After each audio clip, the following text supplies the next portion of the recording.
Hi guys, welcome to today's tutorial. Today we'll be looking at tools overview. We want to look at our toolbox, how we can make use of each of the tools in our toolbox, what they stands for. So quickly let's go to Corel Draw.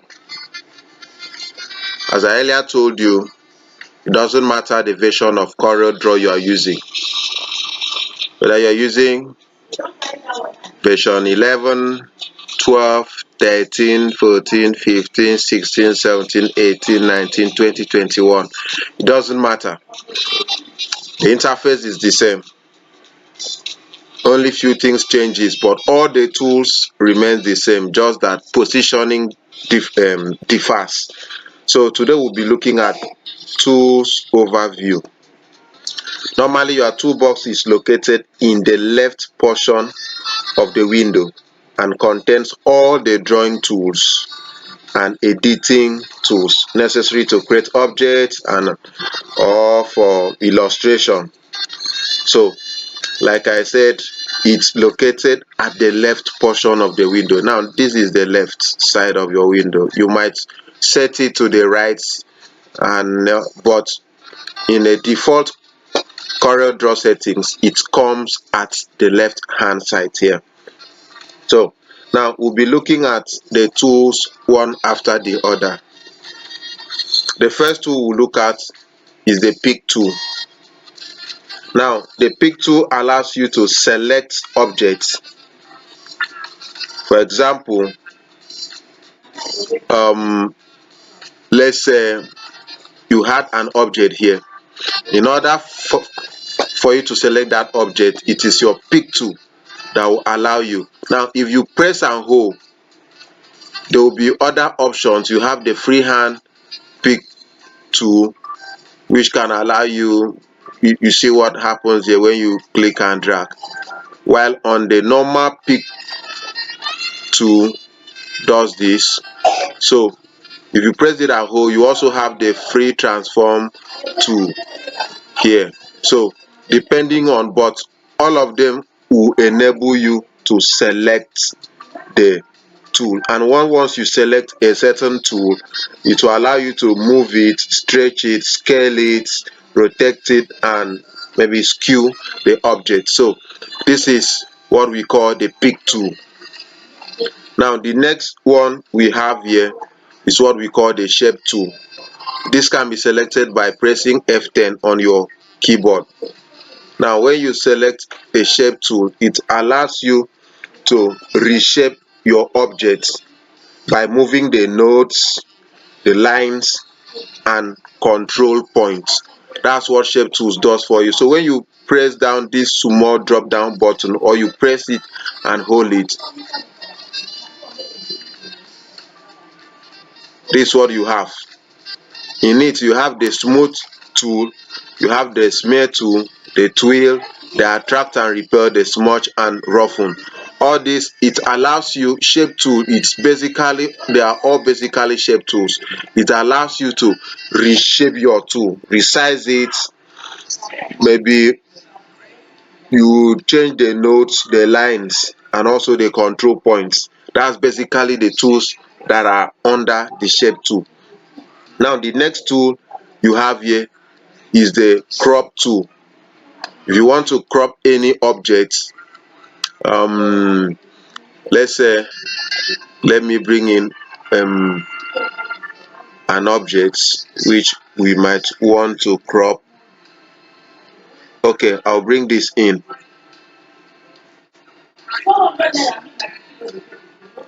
Now let me now give you an overview. Now if this is on shape tool, you cannot click this and drag it, but when it is on pick tool, you can easily move it from one point to another. That's what pick tool does. While in shape tool, remember I told you that it allows you to reshape objects by moving the nodes. Like example, I want to move here, I've shaped it. If I want to move from the lines, so you can see what the shape tool does. Now in that shape tool you have the smooth. See what it gives you its own shape. So now if you check the edges, it smoothen the edges. So we also have the smell. If you see what it does, it's reshaping that object, because that's under what shape tool. We have the twill. We have the twill. If you press it and hold it, you see what it does. You press and hold. So these are all what is used in shape tool. We also have the attract and repel. We have the smudge tool and all that. That's much there. We also have the crop tool. Now for example, you want to crop this object, you click on it and you can pick out a certain place. You click and drag and you click on crop. See that it cut out every other part of that object. Only the area that you highlighted does that. So now I have to use back my pick tool to drop that cut tool. So we also have the knife tool, the virtual segment delete, and the eraser tool. Now let me give you a little on the eraser tool. As I pick the eraser tool, I can erase a certain part of this object and it's out. So that's what the eraser tool does. So we also look at the next tool on the toolbox, which is the zoom tool. We have the pan and the zoom. Now on the zoom tool, if you want to zoom in this place, you right click on it, you click on it, you left click on it. As the more you click, the more it zooms in. So when you want to zoom out, you just left click, right click on it, it will keep zooming out. So I'll drop my tool. Now we also have the freehand tool. Here there are other tools in it. Now the freehand tool allows you to draw lines and curves. You can also use the tools to trace bitmaps. Now this is what freehand tool does. Let me keep this aside. This is what freehand tool does. When you click on it, it can allow you to draw any shape you want. It allows you to draw any kind of shape, irregular shapes that you might want to draw. So that's what happened. And you can also click and drag. You can click and drag. You can click it once and leave it. For you to draw a straight line, just click it once, press down shift button, it will give you a straight line. Watch, I just press shift, now it gives me a straight line. So you drop the tool. So you can press down the drop down button, you see 2.2, this 2.2, this is what 2.2 does. You click and drag, also press down shift to give you a straight line. You also have the Bezel tool. In Bezel tool, you can click on points. You just click 1, 2, 3, 4, I return it back 5. It gives me the shape I want. Also have the pen tool there. Also have the pen tool. I can use pen tool and draw or trace any bitmap. For example, if you are cropping, if you want to crop an image, maybe you want to remove the background of an image, pen tool can also help you in doing that. So you can also have we have B-spine tool. You click the first time, click the second time, as you drag it, you click drag, it will give you certain shapes as you want it to be. Then when you want to leave it, you double click on it and it allows you do something else. So all these are also under the freehand tools. So we'll also be looking at another tool that is called Artistic Media Tool. Remember I told you that there are so other versions of Corel Draw that you might not have all of them, but in any of the two, when you press the drop down button, you will now see other options necessary for you to make out your drawing. Now this is what artistic media looks like.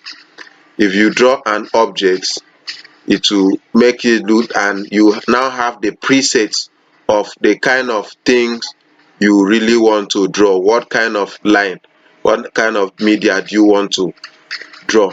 So the next one I have here is the rectangle tool. Now we use the rectangle tool for drawing of shapes like square and rectangle. Now for you to get a square, when you click and drag, sorry, I pick my rectangle tool. So for you to get your rectangle tool, you click and drag, it will give you rectangle. But when you want to get a square, you press down control button. As you click and drag, you press down control button, it will give you a square. Let me get it to our workspace. So that's what rectangle tool does for you, and it also has a drop down. We also have a 3-point rectangle. So see what happens. So now this is what happened here. You click from H1 to the HB and leave it, and just scroll down your mouse and it will be giving you what you want. So now that is for rectangle tool. Now we go to ellipse tool. For ellipse tools, it's used to draw ellipse and circles. Circles are created by holding down the control key as you draw. Now I pick my ellipse tool, I click, as I drag, I press down control button.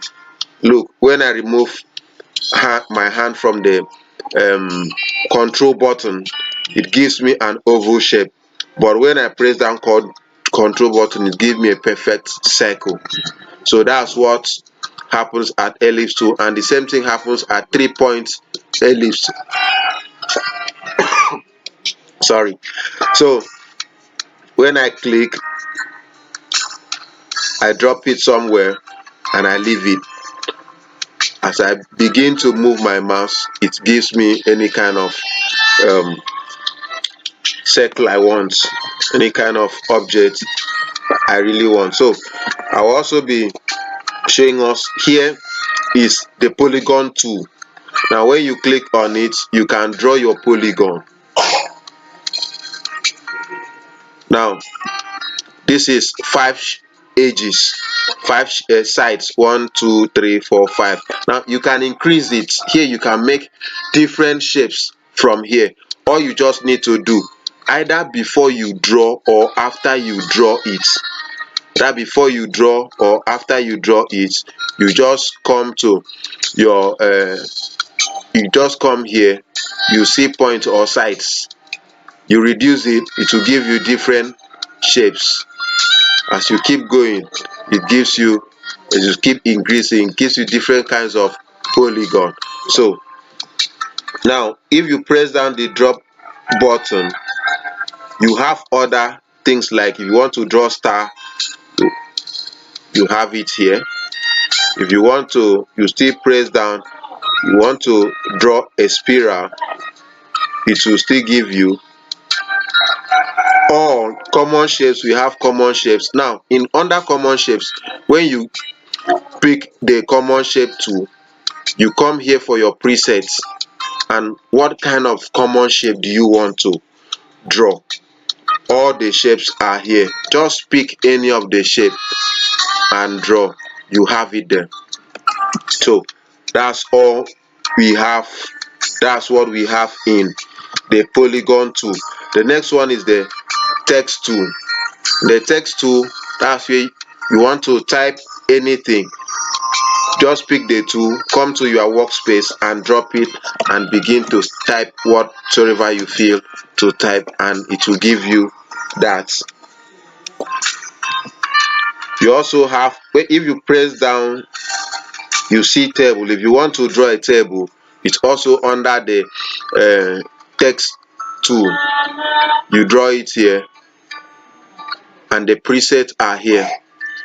How many columns, how many rows you want, it will be giving you there.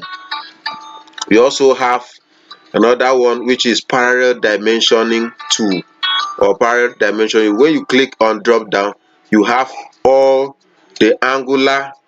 Let's get the angular. You click and drop it to the second end and you begin to roll down. It comes with its own degrees, so as you move it, that is for angular. You can also pick for segments, so it depends on whatsoever you want. If you watch here, like in this angular, it gives you the degrees, the angle of which you've drawn. You also have horizontal or vertical parallel dimensioning. You see, you click and drag, it will give you your parallel dimensioning, and it comes with how many inches that work is. So all other ones are also here. Just pick them and begin to draw whatsoever you want to draw. We also look at the connector tool. Now let's go to we have the anchor editing and the connector. Now when you pick the tool, let's say we want to draw this, it's an anchor, so it anchors, it joins it for you, it joins your lines automatically for you. That's what it does. We also have the anchor editing. Wherever you have drawn your, maybe there was an image and it has an anchor, you use that anchor to edit your work. You also have another one here which is called the drop down, the shadow tool.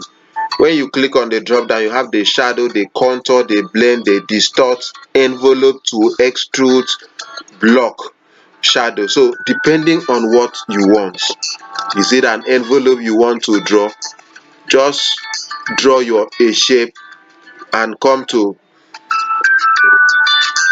let's get a shape. Let's say we get our rectangle tool, we come and pick our envelope tool, we click here and drag. It allows you to manipulate this object as an envelope. So depending on how you want it to look like, it gives you. You also have the blend tool, the shadow tool. For example, I want to put a shadow in this object. I will come here, pick my shadow tool. I will click on the node and drag. See, it will give me shadow. All I just have to do is to come to my preset and begin to put all the necessary things needed, and my shadow will stand out. So don't forget to subscribe to our channel if you've not done so. Click on the like button, the notification bell, and you can also share, comment, ask questions wherever you want to ask your question. We will always be there to answer you. Okay, now let's go to still this drop shadow. We have the blend tool, the extrude, the extrude. When you get into it, you get to know more about it. Now here is the transparency tool. For example, I want to use this. You see how bold this is. So if I click on transparency tool, it will give me option to either increase, make it fancy. In Photoshop, it's the capacity. So transparency tool does that. So here you have other presets, the fountain transparency, where you can do all kinds of manipulations. See how the fountain transparency works. One side goes deep, one side is still open up. So you also have what we call the eyedropper tool. The eyedropper tool. Now I want you to see something here, how the eyedropper tool is used. For example, I have a shape I drew, and I don't know how to mix this color to have this very color I need, that is on this wine jar. So what I will do is I will come to eyedropper tool and click on it. It will give me this pencil like dropper. I'll take it to the color I want to have. I will click on it. When you click on it, it gives you this bucket. You come to the object you want to fill and click on it. It automatically fills the exact color. So you can also do the same with this, and it also gives me the exact color. So that is how we get, if peradventure you saw a design and you like the design, you don't really know how to get the very color the person used, so just use your eyedropper and you get it done. And if you click down, you also have attributes eyedropper. Then the next one is interactive fill tool. Interactive fill tool. Okay, let's get a tool. Let's say we get an object here. You come to here, you click on interactive fill tool. It allows you to mix many colors, coats of many colors. So when you click and drag, it will give you this beginning and the ending color. So it's just for you to click on where you want to add color and click on it. For example, I want to add another color here, so I will double click on it and I will go and click on the color. I will double click on it, click on the color. It keeps changing the colors for me. So that's how we can use the interactive fill tool. Same thing as smart fill and mesh fill tool. So with this, I believe you can really get what it is. So if you watch our previous videos, you see introduction to the interface, where we tell you all what this place stands for. If you've not watched it, you can also watch it there to get started. So don't forget to like and subscribe to our channel if you've not done so. So for today, this is what we have for you. Thank you for watching, and thank you for joining us. God bless you.